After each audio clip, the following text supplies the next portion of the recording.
too small, I got big dreams. Hey everybody, welcome back to Pun Fun, where we have fun with the puns. My name is Ryan and we're going to check out episode 4 of the Marvel series Hawkeye. If you have not yet seen episode 4 of the Marvel series Hawkeye, please be sure to do so, as there are major spoiler alerts ahead. Now, before we get into things, I just want to thank all the new subscribers that have, there has just been a crazy amount of love going towards our channel, and we love it. The people are leaving comments. We've seen people at the Montreal Comic Con, and it's just been wild, and I can't thank you enough. And we hope, if you're new to the channel, that you also hit that subscribe button, because there's actually a contest that's also going on, and I'll explain more at the very end of the episode. But again, thank you so much for your support, and there's so much we have for you for year 2. So many interviews that are lined up. I think we have almost close to double than what we had for year 1. So we're going to do some name drops in our following episode, so you definitely want to stick in for that. Now, let's get into it. So first of all, we have Hawkeye, at sword point, or at blade's point, or whatever, very close to a close shave, if you will, to his own Ronin sword, held by the swordsman, aka Jack. And if you're not familiar with that name, if you check out episode 1, where we break down episode 1 and 2 of Hawkeye, we actually break down every single villain that we've seen or will see within this series, so that will give you a better understanding of what I'm talking about, but also maybe help you digest the episode as we go along. Anyways, that'll be said, Swordsman is actually a character that idolizes the Avengers, and that's why he's all googly-eyed in front of Hawkeye, being like, hey, thank you so much for saving the world. He's a legit, a fanboy, and that is why he's trying to get the suit, get the sword, prove to whoever he needs to prove to that he can actually be an Avenger.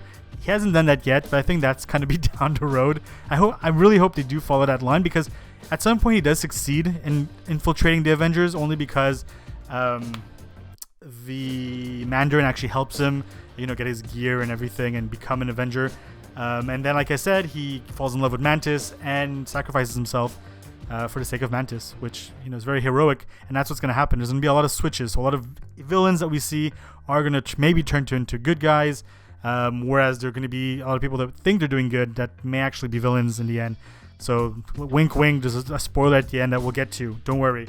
That was great, a great introduction. Anyways, so does Jack and Eleanor know what they've been up to, or are they in cahoots? I don't think so. I think Eleanor, even with her previous husband, has been, a part of the whole mafia thing. Where does she rank? Does she even rank close enough to the Kingpin? Does she surpass the Kingpin? I don't think anybody surpasses the Kingpin, but it'd be crazy to think that, she might be a rival, and under her own nose, well, Jack actually owns Sloan Limited, which is a smaller group, or a cell group, if you will, of thugs. So, that all being said, they're trying to hide this from Kate. Kate now, does she learn it? No, Hawkeye learns it. No, and she also learns it too. Anyways, now she knows that he's scum, and maybe he have potentially killed his uncle, which I don't think so. I think if Eleanor, killed Kate's father when that whole Avengers thing happened, and that was like an easy way to kill her, get the inheritance, and build upon that. She even says, some of you were lucky, you were grown in wealth. I was not so lucky, so that could have been something. I'm not accusing her of anything, but I mean, that's what the Black Widow, I think that's what it's called, the case in the cop world. Correct me if I'm wrong in the comments below, but like somebody who kills their husband or wife in order to get the inheritance, and then goes on to another husband or wife, and then kills them, and then keeps growing their wealth via that manner, I guess. But she's she has her own thing going on. She has probably her own network. I mean, she has a security system which taps into anybody's phone, because you see Kate having the power to know where Barton was at any moment. I mean, obviously Eleanor has that same capability, and it kind of like, you wonder who else is tapping into that kind of resources. Is it the Kingpin that understands who's going where and when? Also Laura. So Laura, who is Clint's wife, she has like a whole bunch of information on all of these characters. Like, I mean, she was even able to figure out who Jack was, like, within a snap. We know that she may have been an agent in the past life. So within the comic books, if you look into it, who was Hawkeye's? Well, one of many Hawkeyes is not mistresses, but people that he actually was involved with. One who he actually, I believe, married was Mockingbird. So her being an agent, her being Mockingbird, maybe retired, that may be passed on to maybe a new Avenger along the way. So there may be room for a new title. Was she like suited up and all that jazz? Maybe, maybe not. It could have just been like, for example, a 007, so a title that they carried, and this is something that could be carried on, kind of like the Black Widow. So the Black Widow, you have many of the Black Widows, and yeah, they're up for hire. So maybe there's many Mockingbirds as well. We don't, in the comics there's only one, but we don't know. We'll see. So now let's get into the watch, because it seems to be a very strong focal point for this episode. I mean, Laura was able to get info. Well, really wants it to be apprehended. So does Ronin, so in this case Hawkeye. Echo actually has it in her apartment. So I would believe that this Rolex is not actually Tony Stark's watch. We made a speculation that maybe it was the one that he was able to create that shield and then catch the gun and stop the bullet. I don't think so at all. I mean, first of all, Rolex is an expensive watch. Only a few can actually own them. And who else can be that rich and actually own maybe a few of them? But the Kingpin. I think this is actually Kingpin's Rolex. It may actually have a NFC capability, so maybe where it's able to log into certain information. It may actually show more of his plans and who falls into what. It may have actual digital videos and whatnot into it. So Echo might be looking into it just to see that it might contain information to who actually killed her father. She might actually find out later on that it was actually the Kingpin that murdered her father instead of being, or had the Ronin tricked by the Kingpin, and all that her father was actually doing, and seeing that it was actually the Kingpin all along and having to murder him, and in the long run, which would be insane because it would actually tie in so well to her standalone series Echo. Because I don't think the Kingpin will be defeated in this episode. If anything, we might get a glimpse of him in this episode. There's a lot of speculation that he will show up. I think that might be the last actual scene that you see is probably him. What would be very awesome is actually they do the pan up like they did for Duncan. Maybe not the same music, but him just standing by the skyscraper at the window. I think that'd be a great homage to both, while paying tribute to Duncan, rest in peace, and to the current Kingpin, so Vincent. Now, when they head back, they talk about the boomerang, arrow. I mean, it sounds wonky, but that is actually a legit thing. So in the comic books, there is a boomerang arrow. It's actually one of Hawkeye's favorites.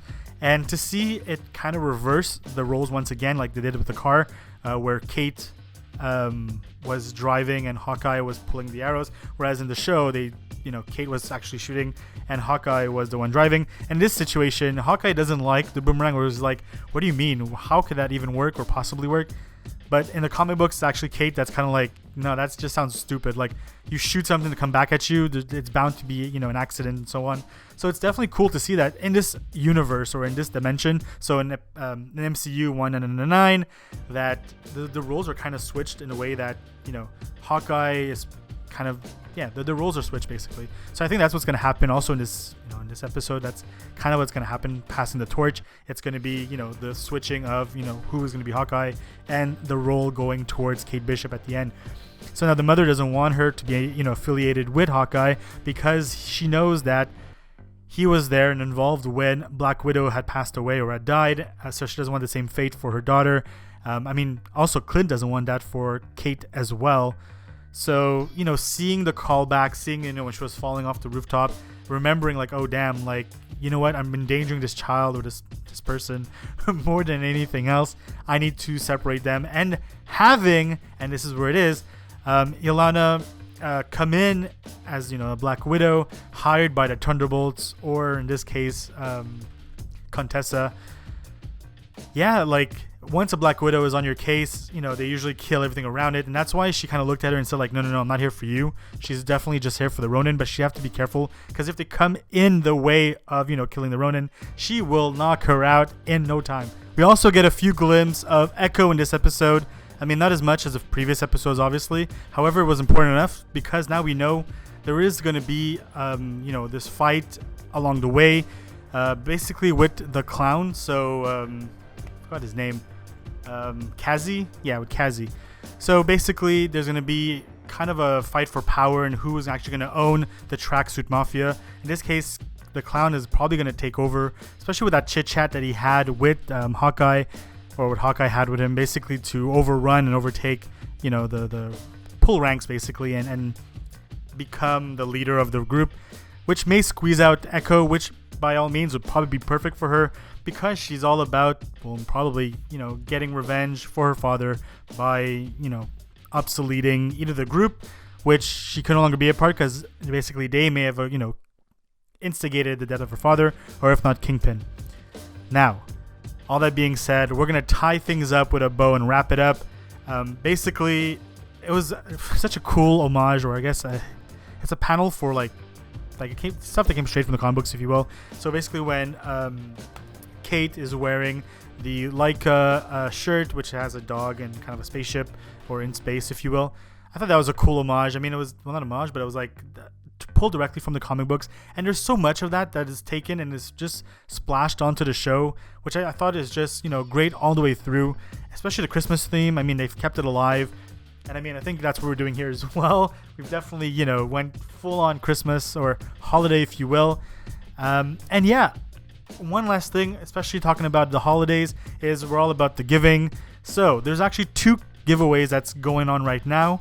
One of them is on the Dan Mendoza interview. If you go check that out, you leave a comment, and if you're subscribed, you're entered to win one of his comic books that he created for his latest Kickstarter, which will be signed by him.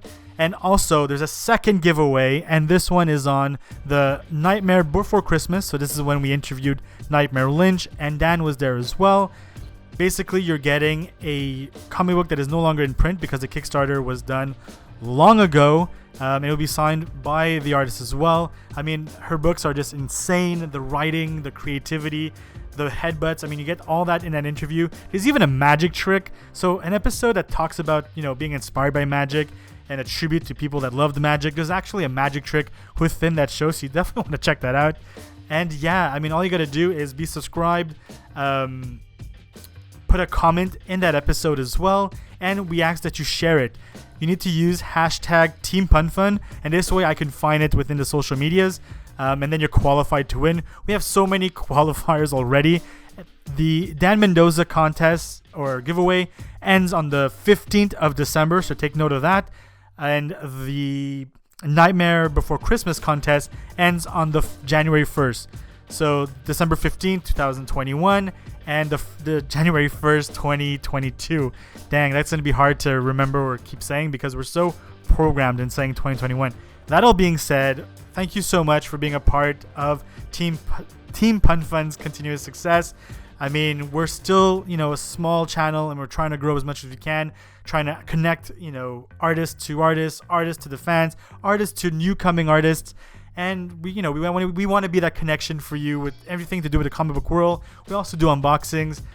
So we just ask that you, if you're new, obviously, subscribe to our channel. If not, hit that like button. I know I just reversed that or inverse that. Doesn't matter, folks. I'm just overwhelmed and so thankful and humble by the response that we've had at the Montreal Comic Con and for the Nightmare Before Christmas, and actually the past recent episodes. It's just been fun. It's just been great. And there's so much exciting news for year 2, sorry. So year 2 is going to be big. We're going to talk about that in our next episode. We're also going to have a gift because we've hit one of our thresholds, which is the 50 subscribers. I mean, that's pretty big. And I mean, I didn't think I would get there within the first year. So having you guys, your support and ever growing support as well. There's something that we got for the channel. So we can't wait to unbox that for you guys as well. And yeah, maybe to be a lot more contests on the way. And again, there's a job opportunity if you check out the last episode, which is Nightmare Before Christmas, for any artists or anybody who wishes to become an artist. There's details on what you need to know and how to do that. Anyways, I've rambled way too much. Hope you guys take it easy. Peace.